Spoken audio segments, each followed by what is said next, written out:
अस्सलाम वालेकुम। आज से हम डेली जो हमने रेशियोज थ्योरेटिकली कंसेप्चुअली कवर किया था, उसके जितने भी आपकी exam kit either it's Kaplan और बीपीपी, उसमें जितने भी सवाल हैं उसकी डेली दो दो सवालों की हम प्रैक्टिस करेंगे। और मैं quickly short without making it much extensive, I know आप बाकी टॉपिक्स की भी अंडरस्टैंडिंग ले रहे होंगे, रिवीजन कर रहे होंगे, तो उसमें जो भी समझने वाली बात है सिर्फ वो बात आगे रख के हम इनकी कवरेज करेंगे। तो इसीलिए सबसे पहले हम स्टार्ट करते हैं द मेन कैप्लान की किट। और इसमें सबसे पहले हमारे पास ये सवाल है बन को। अच्छा, इसमें हमारे पास सबसे पहले अगर मैं रिक्वायरमेंट्स देखूं तो वो क्या कह रहा है कि पहले तो मुझे नोट थ्री, इस सवाल में कोई नोट है नोट नंबर थ्री, इसकी एडजस्टमेंट करनी है और फिर मैंने कैलकुलेट करना है 2007 का सेक्टर एवरेज इक्विवेलेंट रेशो। ठीक है कि मैंने जो सेक्टर की एवरेज जो इक्विवेलेंट रेशो है उसके मुकाबले में बन को की रेशो को निकालना है। और फिर मैंने उसके बाद असेसमेंट करनी है। ये इंपॉर्टेंट बात है, देखो 10 नंबर हैं सिर्फ और सिर्फ असेसमेंट के। ठीक है, तो इससे पता चलता है कि कितनी इंपॉर्टेंट है असेसमेंट, इंटरप्रिटेशन और ये एनालिसिस और कमेंट्स। ठीक है, तो मोर देन रेशो जो आपके फार्मूला से आप आसानी निकाल सकते हो, आपको ग्रिप होनी चाहिए कि आप चीजों को एनालिटिकली समझो, लॉजिकली उनकी अंडरस्टैंडिंग लो और उसके ऊपर सवाल में गिवन डाटा से पॉइंट्स निकाल निकाल के बताओ। फिर तीसरी हमारे पास रिक्वायरमेंट है three possible limitations of comparison between banks and the sector average. कि इनमें लिमिटेशंस क्या है, मैं क्यों कंपेयर नहीं कर सकता बनको को विद द सेक्टर। ठीक है, तो वन बाय वन इन सब सवालों को करते हैं। सबसे पहले हमारे पास है बेसिक 7 नंबर की हमारे पास पार्ट है, पार्ट ए, जिसमें वो कह रहा है कि कुछ हो रहा है इसके नोट नंबर थ्री में, उसको सेट करते हैं। पहले हम सवाल समझ लेते हैं क्या है हमारे पास सवाल में। सवाल कह रहा है कि Bun Co the bakery which also owns two shops and cafes, okay हो गया। Over the last 2 years the company has experience declining profitability due to increase competition. ऐसी इंफॉर्मेशन को ना आपने हाईलाइट कर देना।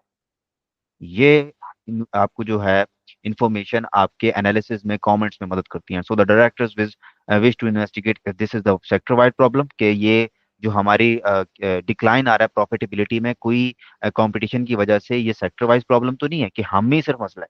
Consequently they have acquired the equivalent ratios for the sector some of. अच्छा, ये नीचे सारे सेक्टर्स के रेशियोज गिवन है फॉर ईयर एंडेड 30 जून 2007। अब यहाँ पे अंडरस्टैंडिंग की एक और बात, कि जो एवरेज, जो सेक्टर के एवरेजेस गिवन है उनका ईयर एंड है 30 जून 2007। जबकि आगे आप सवाल पढ़ोगे तो जो हमारी कंपनी का ईयर एंड है वो है 31 दिसंबर 2007। तो एक तो ये लिमिटेशन होगी, जब दो एंटिटीज, दो कंपैरिजंस के दरमियान ईयर एंड का ही गैप है, डिफरेंस है, तो हम उनकी कंपैरिजन सही तरीके से नहीं कर सकते। हमने पहले भी एपीएस के जब मैं आपको समझाया तो उसमें बताया था और रेशियो में बताया था कि अक्सर ऐसा होता है कि कंपनीज अपनी विंडो शॉपिंग के लिए, अपनी क्या कहते हैं कि अपनी मैनिपुलेट करने के लिए फाइनेंशियल स्टेटमेंट्स को ईयर एंड ऐसे रखते हैं कि जब उनको प्रॉफिट ज्यादा हो।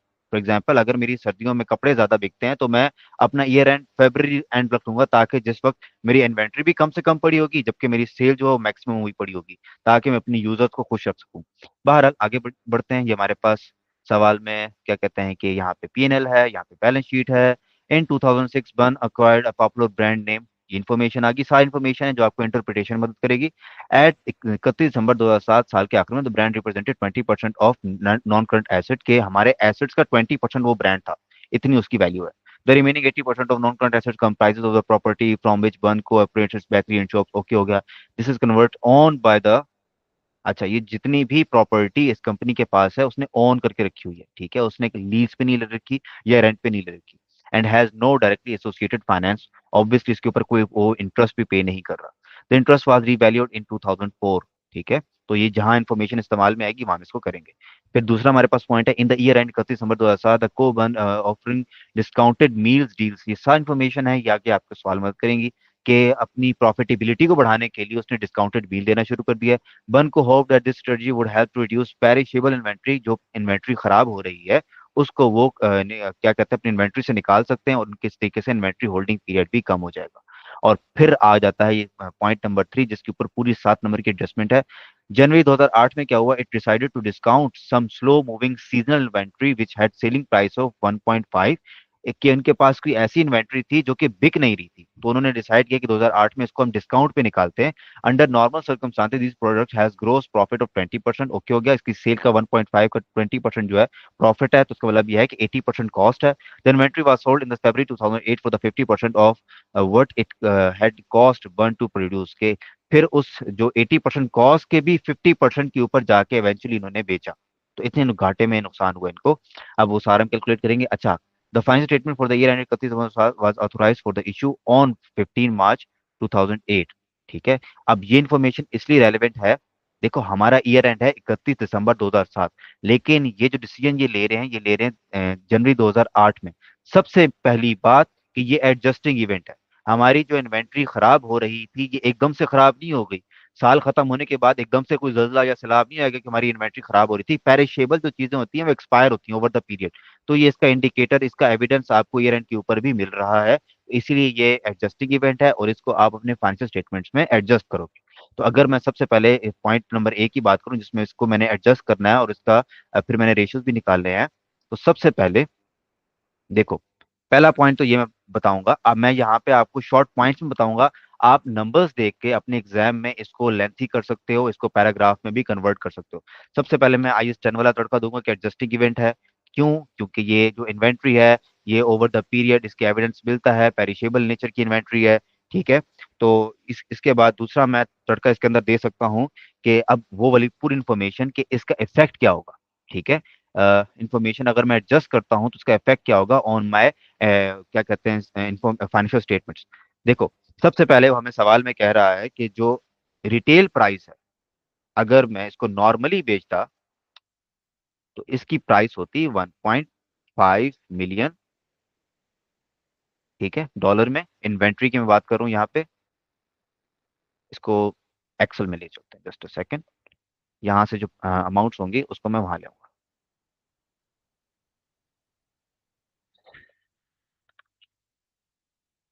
हमारी जो इन्वेंट्री है जिसको मैं अब निकालने लगा हूं अपने वेयर हाउस से एट डिस्काउंटेड प्राइसेस, उसकी रिटेल प्राइस है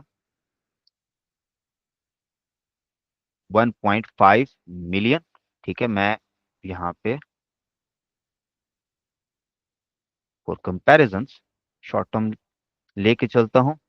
देन वो कह रहा है उस पे उसका जीपी मार्जिन है इसका 20%। 1.5 का 20%, तो ये 0.3 मिलियन।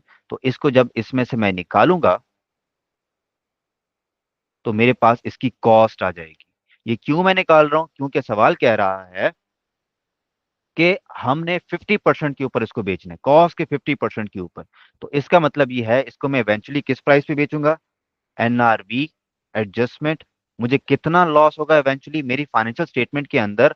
ये 1.2 के ऊपर पड़ा, इन्वेंट्री कॉस्ट के ऊपर पड़ा था, लेकिन चूंकि ये बिक नहीं रहा था, स्लो मूविंग था, इसको मैंने बेचना है, तो इसको मुझे इवेंचुअली 1.2 का 50% 0.6 पे बेचना पड़ेगा, और यही मेरा लॉस है। इस लॉस से मुझे अपनी फाइनेंशियल स्टेटमेंट्स को एडजस्ट करना है। तो सबसे पहले एडजस्टमेंट शुरू करते हैं। सबसे पहले क्या इफेक्ट होगा? इफेक्ट की अगर मैं बात करूं, और उसमें भी सबसे पहले मैं स्टेटमेंट ऑफ P&L की बात करूं, तो इन्वेंट्री का इसमें ताल्लुक होता है कॉस्ट ऑफ सेल के साथ। ठीक है, कॉस्ट ऑफ सेल मेरी बढ़ जाएगी 0.6 से। ठीक है, और इवेंचुअली ये कितनी की हो जाएगी? ऑलरेडी कितने की थी? यहाँ पे हम देखते हैं कि कॉस्ट ऑफ सेल हमारी है 70,000, तो इसके बेचने से मेरी कॉस्ट ऑफ सेल बढ़ गई 70.6 हो जाएगी। ठीक है, देन दूसरा एसपीएल के अंदर आइटम हिट होगा प्रॉफिटेबिलिटी। अब जब मेरी कॉस्ट ऑफ सेल जो है वो बढ़ गया, तो मेरा प्रॉफिट, जो यहाँ पे टर्म यूज होगी आपने वही यूज करना है। यहाँ पे आपको प्रॉफिट फ्रॉम ऑपरेशंस गिवन है तो आपने यही इस्तेमाल करना है। इसके डिफरेंट नेम है, प्रॉफिट बिफोर इंटरेस्ट भी कहते हैं, ऑपरेटिंग प्रॉफिट भी कहते हैं। तो अब ये जो है ये कम हो जाएगी 0.6 से। आपने यहाँ पे साथ बता देना है कि इंक्रीज है या डिक्रीज है। इंक्रीज, ताकि इफेक्ट, ये बातें जो मैं यहाँ पे कॉन्सेप्चुअली कर रहा हूँ ताकि आपका टाइम जो है वो मजीद जाया ना हो, लेकिन ये आपने अपने सवाल के अंदर, अपने पेपर के अंदर इसको एक्सप्लेन करना है। बातें यही हैं, बस इनको आपने स्टेटमेंट्स की शक्ल देनी है। तो इसकी वजह से प्रॉफिट जो मेरा कम हो जाएगा, पहले था 13.16 मिलियन। तो 13.16 माइनस 0.6, अब ये कम होके 12.56 हो गया। दूसरे नंबर पे स्टेटमेंट ऑफ फाइनेंशियल पोजीशन, इसमें आ जाओ। इसमें इन्वेंट्री जो मेरी किताबों में रिकॉर्डेड थी, अब मुझे वो कम करनी पड़ेगी 0.6 से। डिक्रीज 0.6 का, पहले कितने की पड़ी है?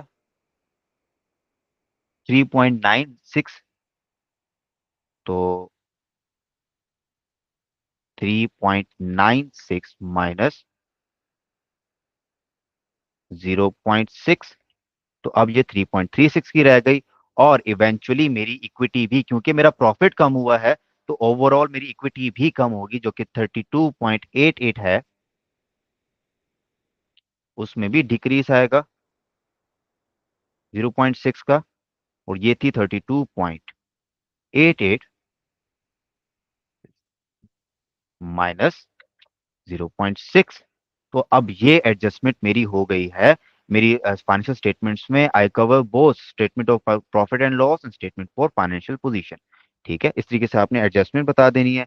फिर इसी रिक्वायरमेंट में वो आपसे रिक्वायर कर रहा है कि आपने इसके रेशियोज निकालने हैं in comparison with its sector. तो सबसे पहले मैं सेक्टर के तो कॉपी पेस्ट कर लेता हूँ, ताकि मैं कंपेयर कर सकूं, और यही फिर मैं इसी इसी बेस के ऊपर मैं अपने एनालिसिस को भी प्रेजेंट करूंगा। ठीक है, इसको मैं वर्ड में ले आता हूँ। ओके। अच्छा, इसको वैसे ही हम कंपेयर कर लेंगे। मुझे ये भी टारगेट रखना है, वरना मैं एंट्री करने पे आऊँ तो आपका टाइम वेस्ट होगा। मुझे ये भी टारगेट करना है कि मैं मिनिमम टाइम में आपको मैक्सिमम जो आउटपुट दे सकूं। तो अब कम निकालते हैं रेशियोज। मैं इस सवाल में रेशियो निकालूंगा, बट इवेंचुअली मैं अगले सवालों में कोशिश करूंगा कि रेशियो दैट पीस आपको ना निकाल के दूं, या पिछले कई सब्जेक्ट्स में करते हुए आ रहे हो तो वही फार्मूलाज लगेंगे। तो हमने रेशियोज देखने हैं कि सेक्टर ने क्या निकाल के रखे हैं, उसके मुकाबले मैंने अपने निकाले। सबसे पहले मेरे पास है रिटर्न ऑन कैपिटल एम्प्लॉयड। ठीक है, रिटर्न ऑन कैपिटल एम्प्लॉयड। ठीक है, ऊपर हमारे पास आएगा इसका प्रॉफिट। अब आपने एडजस्टेड प्रॉफिट लेना है, जो कि हमने अभी यही एक्सेल में निकाला है। ये रहा 12.56। 12.56, मैं जस्ट फॉर ये कंपैरिजन दोनों अलग लेके चलता हूँ। और फिर मेरे पास कैपिटल एम्प्लॉयड में इक्विटी भी आ जाएगी और मेरा डेट भी आ जाएगा। तो इक्विटी मेरी एडजस्ट होके हो गया 332.28, जबकि डेट मैं सवाल से उठाऊंगा, विच इज 14.4। मैं सिर्फ एक दफा ये कर रहा हूं ताकि ये चीजें आपके लिए सिंप्लीफाई हो जाएं। ठीक है, जब आप इनको डिवाइड करोगे तो आपके पास इवेंचुअली जो रेशियो आएगी दैट विल बी 26.9%। ठीक है, मैं यहाँ पे लिख लेता हूँ। ये है बनको की रेशियोज, और कंपैरिजन हम कर लेंगे सेक्टर की एवरेजेस के साथ। और सवाल में हमारे पास सेक्टर की है 18.6। तो सेक्टर के मुकाबले में बन को ज्यादा रिटर्न दे रहा है अपने यूजर्स को। देन आगे बढ़ते हैं। आगे इसी तरीके से आपने ऑपरेटिंग प्रॉफिट मार्जिन निकालना है, इजी वन, सबसे आसान। ठीक है, आपने ऊपर प्रॉफिट लेना है, नीचे सेल लेना है। प्रॉफिट हमारे पास है 12.56, और सेल हमारे पास है, दिस इज रेवेन्यू, 100.8 मिलियन। तो आप इसको निकाल सकते हो 12.56 डिवाइडेड बाय 100.8। ठीक है, और इसको परसेंटेज में जब मैं कन्वर्ट करूंगा इनटू 100, तो मेरे पास 12.46, या इसको मैं शॉर्ट करके 12.5% लिख लेता हूँ। उसके मुकाबले में इंडस्ट्री की कितनी है, सेक्टर की कितनी है? 8.6 मिलियन, 8.6%। ठीक है, now move to next. Next हमारे पास है नेट एसेट टर्नओवर, कि एसेट से मुझे कितनी सेल मिल रही है, मैं कितना अच्छे तरीके से अपने एसेट्स को यूटिलाइज कर रहा हूं। तो इसके लिए ऊपर सेल, नीचे एसेट्स। तो एसेट टर्नओवर और एसेट भी आपने एवरेज लेने हैं। सेल हमारे पास 100.8 डिवाइडेड बाय एसेट कितने हैं मेरे पास?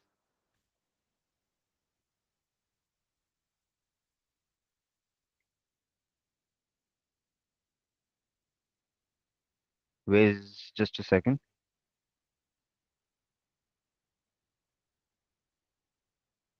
These are the one.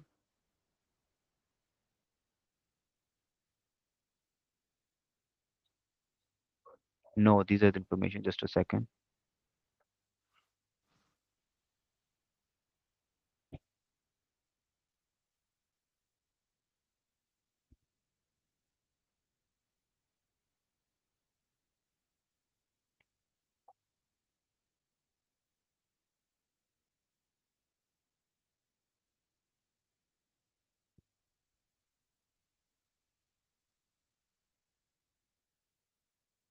Okay, I take the net of both for your understanding.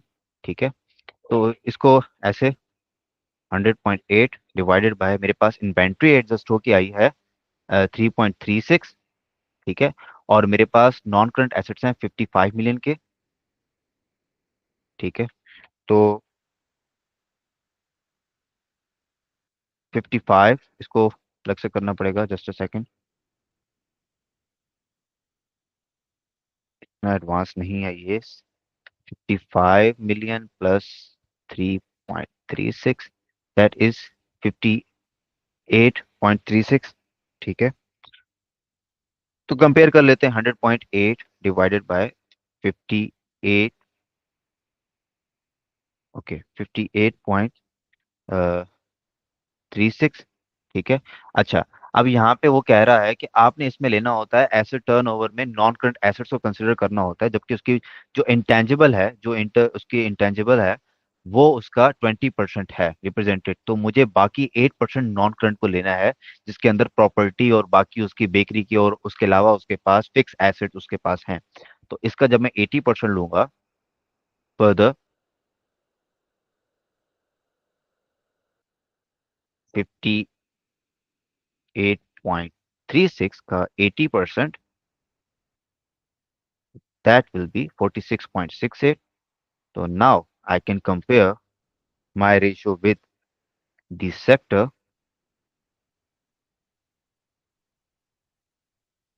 और ये आ गई 2.16 टाइम्स। ठीक है, तो इसको मैं शॉर्ट में 16 कर देता हूँ। अब मार्केट का क्या है, सेक्टर का क्या है, वो हमारे पास है 2.01। तो ये भी अच्छा है, कंपनी बहुत अच्छी चल रही है अब तक तो। ठीक है, आगे बढ़ते हैं। अगला हमारे पास है inventory holding period.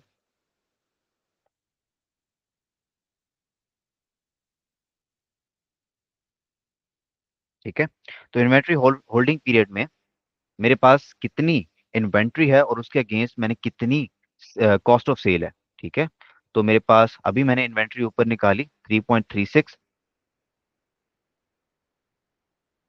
3.36 divided by cost of sale भी एडजस्ट हो गई 70.6 से। ठीक है, तो इसको अब मैंने डेज में कन्वर्ट करना है, क्योंकि अगर आपको सवाल में यहाँ पे वीक्स में इंफॉर्मेशन होती तो आप 52 से मल्टीप्लाई करते, और अगर मंथ्स में होती तो 12 से मल्टीप्लाई करते, लेकिन डेज में है तो आप उसको कंपेयर करने के लिए सेक्टर के साथ 365 के साथ मल्टीप्लाई करोगे तो आपके पास डेज आ जाएंगे कि आपकी इन्वेंट्री कितना टाइम लेती है, पड़ी रहती है कि वो सेल हो जाए। ठीक है, तो that is 17.4 days in comparison to 4 days, जो कि बहुत बुरी बात है। ठीक है, सेल नहीं हो पा रही अभी भी, इवन आफ्टर गिविंग डिस्काउंट्स। हम सारी बातें करेंगे कमेंट्स के अंदर। नेक्स्ट हमारे पास लास्ट में आती है डेट टू इक्विटी रेशियो। ये बहुत ही आसान सी वाली है, खुद बता देती है कि आपने किसको कंपेयर करना है, कि आपकी इक्विटी में डेट कितना है। ठीक है, आपने सिंपली डेट उठाना है, दैट इज योर 14.4, और उसको आपने टोटल इक्विटी के साथ कंपेयर कर लेना है, और वो भी हमने ऊपर निकाली है 32.28। ठीक है, तो आपके पास इसको अब 100 से मल्टीप्लाई करोगे तो परसेंटेज में इसका आंसर आता है, तो ये आ जाएगा 44.6%। और उसके कंपैरिजन में सेक्टर का क्या है, 80%। तो इस तरीके से हमने एडजस्टमेंट नंबर 1 की है, और इस तरीके से हमने तकरीबन 7 नंबर अपने ग्रैब कर लिए। यहाँ तक एडजस्टमेंट नंबर ए जो है आपकी कंप्लीट होती है, आपकी रिक्वायरमेंट कंप्लीट होती है। आपने बता दिया कि ये एडजस्टिंग इवेंट है और उसकी वजह से क्या इफेक्ट होगा, और आपने फिर उसी एडजस्टमेंट में बाकी जो रिक्वायरमेंट थी रेशियोज भी कैलकुलेट कर ली है। ये रेशियोज कैलकुलेट करना बहुत आसान है, आप वही सिंपल जो पीडीएफ मैंने आपको भेजा था आप उसी को फॉलो करोगे तो रेशियोज आपके निकलते जाएंगे। अब आते हैं एनालिसिस के ऊपर। अच्छा, अब एनालिसिस में आपने परफॉर्मेंस और पोजीशन के बारे में एनालिसिस करना है। तो मैं आपको पहले बताऊं कि परफॉर्मेंस और पोजीशन एक्चुअली होता क्या है। जो हमने उस दिन समझा भी था उसमें ये वर्ड अब मैं सिंपली आपको बता रहा हूँ। परफॉर्मेंस में हम जज करते हैं कि कंपनी की परफॉर्मेंस कैसी है, और कंपनी की परफॉर्मेंस को जज करने का सबसे बेहतरीन तरीका होता है उसके रिटर्न्स, ये लफ्ज आपने याद रखने हैं, एंड प्रॉफिट्स को जज करना। ठीक है, तो जितनी भी रेशियोज प्रॉफिट और रिटर्न से रिलेटेड होती हैं वो परफॉर्मेंस रेशियोज कहलाती हैं। आपके स्टैंडर्ड में यही लफ्ज इस्तेमाल हुए हैं, जिस तरीके से gross profit margin, operating profit margin, net profit margin, return on capital employed, के मैंने जो ऑनर्स अगर देखना चाहते हैं कि हमने कितना इसको कैपिटल दिया हुआ है उसके अगेंस्ट हमें कितना रिटर्न मिल रहा है, तो ये भी इसी के अंदर आते हैं परफॉर्मेंस के अंदर। इसी तरीके से एसेट एसेट टर्नओवर ये सारे इसके अंदर आते हैं। देन हमारे पास है पोजीशन। पोजीशन में देखते हैं कंपनी की अपनी क्या पोजीशन है। ठीक है, अब उसको जज करने का वही तरीका कि गियरिंग, कंपनी ने कितना डेट ले रखा है, इसके अलावा इंटरेस्ट वाला, और इसके अलावा करंट इश्यूज वाला, कैश वाला, कंपनी किस तरीके से इसको लेके चलती है, और इसके अलावा वर्किंग कैपिटल साइकिल, ये सारे जो होते हैं ये पोजीशन के अंदर आते हैं। ये पूरा पीडीएफ मैंने आपके साथ शेयर भी किया था, उसके अंदर ये सारे वर्ड इस्तेमाल भी हुए हैं। इसके अलावा स्टडी टेक्स्ट भी जब आप एक दफा गो थ्रू करेंगे तो वहां पे भी आपको सारे रेशियोज पता चल जाएंगे कौन से किस नाम से इस्तेमाल होते हैं, और इस तरीके से आप इसको लेके चलोगे। अच्छा, करंट रेशियोज के अलावा क्विक रेशियोज के अंदर आता है, डेट इक्विटी रेशियोज आता है, इक्विटी रेशियो आता है, ये सारे इसके अंदर आ जाते हैं पोजीशन रेशियोज के अंदर। ठीक है, नाउ हम इसके रिक्वायरमेंट पे आते हैं। सबसे पहले हमें वो कह रहा है पार्ट बी के अंदर कि आपने एनालिसिस करना है, तो अब एक एक करके मैं रेशियोज को बेस बना के इनको देखूंगा। ठीक है, सबसे पहले मेरे पास मैंने निकाली रिटर्न ऑन कैपिटल एम्प्लॉयड। देखो इंडस्ट्री सेक्टर 18.6 है जबकि मेरे पास 26.9 है। इसका मतलब ये है कि बन जो है वो higher higher than its sector है, और ये ज्यादा प्रॉफिट कमा रही है। वही वाली लॉजिक के ऊपर वाली चीजों का आपने देखना, रिटर्न ऑन कैपिटल एम्प्लॉयड पे हम ऊपर रखते हैं प्रॉफिट को, ठीक है, और नीचे इक्विटी को। उसका मतलब ये है कि नॉमिनेटर वाली अमाउंट बड़ी है, तो आपने वो सारे पॉइंट जो कि मैंने आपको उस पीडीएफ में भी लिख के दिए थे वो सारे यहाँ लिख सकते हो। इसमें वादे पर चल रहा है कि कंपनी के प्रॉफिट ज्यादा हैं। ठीक है, तो इस तरीके से आप ये चीजें वहां पे सारी लिख के बता सकते हो। प्रॉफिट के अंदर आप अगर मजीद फैलो कि हाँ कंपनी की सेल ज्यादा है, कंपनी की कॉस्ट ऑफ सेल कम है, कंपनी के अदर इनकम ज्यादा है, कंपनी की फाइनेंस कम है, वो सारी चीजें जो कि प्रॉफिट को बढ़ाती हैं, आप वो सारे फैक्टर्स यहाँ पे गिनवा सकते हो। ठीक है, लेकिन यहाँ पे जो आगे अगर हम बढ़े, इसमें आप एक और पॉइंट भी देख सकते हो। देखो कंपनी सेक्टर की है 8.6%, जबकि कंपनी 12.5% ऑपरेटिंग प्रॉफिट मार्जिन है। ये भी आप फैक्टर इसके अंदर ऐड कर सकते हो कि कंपनी की रिटर्न ऑन कैपिटल एम्प्लॉयड इसलिए भी ज्यादा है कि कंपनी के ऑपरेटिंग प्रॉफिट ज्यादा है इंडस्ट्री से। ठीक है, तो ये फैक्टर आप ऐड कर सकते हो। उसके बाद ये है अ,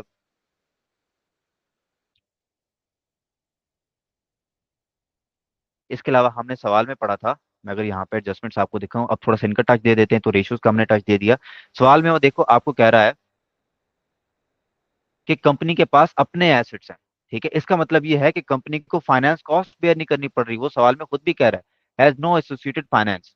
ठीक है, तो ये कंपनी के लिए सेविंग्स है। जब कंपनी के पास अपना एसेट है, कंपनी को औरों के पास जाके एसेट परचेज नहीं करने पड़ रहे, और लीज पे नहीं लेने पड़ रहे, रेंट पे नहीं लेने पड़ रहे, तो कंपनी की वहां से कॉस्ट सेविंग आ रही है।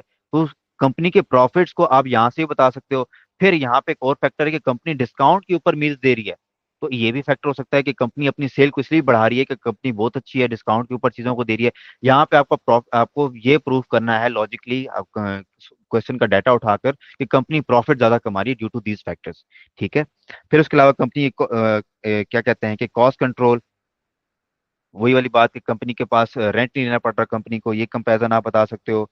ठीक है, फिर अगर मैं पोजीशन के बारे में बताऊं, ये तो आगे परफॉर्मेंस प्रॉफिट के बारे में, तो पोजीशन के बारे में अगर बताऊं तो उसके लिए सबसे पहले फिर हम रेशियोज देखेंगे। रेशियोज क्या कहते हैं हमें, रेशियोज हमें ये कह रहे हैं, सबसे पहले हमारे पास है कि कंपनी के इन्वेंट्री डेज ज्यादा है।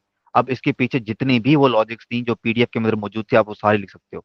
कि कंपनी का कंट्रोल नहीं है अपने डेटर्स, सॉरी कंपनी की जो इन्वेंट्री है वो स्लो मूविंग है, बिक नहीं रही, ठीक है, इसके अंदर रिस्क है कि एनआरवी का रिस्क है, कंपनी की चीजें क्या कहते हैं कि पेरिश हो सकती हैं, एक्सपायर हो सकती हैं, और कंपनी को उनको स्क्रैप वैल्यू के ऊपर सेल करना पड़ सकता है।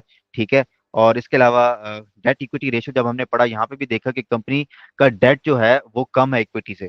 ठीक है, ये भी आप इसके अंदर गिनवा सकते हो कि हाँ, कंपनी की अलबत्ता जो है कंपनी लोन कम से कम ले रही है।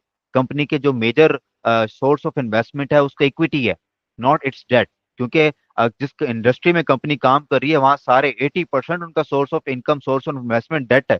जबकि कंपनी बहुत अच्छी है, सिर्फ 44.6% ही अपने डेट के ऊपर रिलाय कर रही है। ठीक है। और इसकी वजह से कंपनी को इंटरेस्ट भी कम पे करना पड़ रहा है। तो कंपनी की ओवरऑल पोजीशन अच्छी है, बट कंपनी को अपने इन्वेंट्री होल्डिंग पीरियड के ऊपर काम करना चाहिए। अपने जो इन्वेंट्री उसके पास पड़ी है, एक तो कम लेके आए, और अगर लेके आती है तो उसको जल्दी जल्दी बेचे, ताकि कंपनी को एनआरवी एडजस्टमेंट कम से कम करनी पड़े। और इसके अंदर आप वो क्या कहते हैं कि नोट सी वाली एडजस्टमेंट भी बता सकते हो कि इसी वजह से कंपनी को अपनी जो क्या कहते हैं एक इन्वेंट्री का खास हिस्सा जो है सीजनल इन्वेंट्री थी, उसको half of the cost price पे बेचना पड़ी मजबूरन। उसकी वजह से कंपनी को 0.6 मिलियन का लॉस उठाना पड़ा। ये जो बातें मैं सारी कर रहा हूँ ना, इसको आप पैराग्राफ में लिख के आप सारे मार्क्स ग्रैब कर सकते हो। ठीक है। और फिर उसके बाद एक पॉइंट और भी आप ऐड कर सकते हो यही सवाल से, कि कंपनी के पास अपने एसेट्स हैं।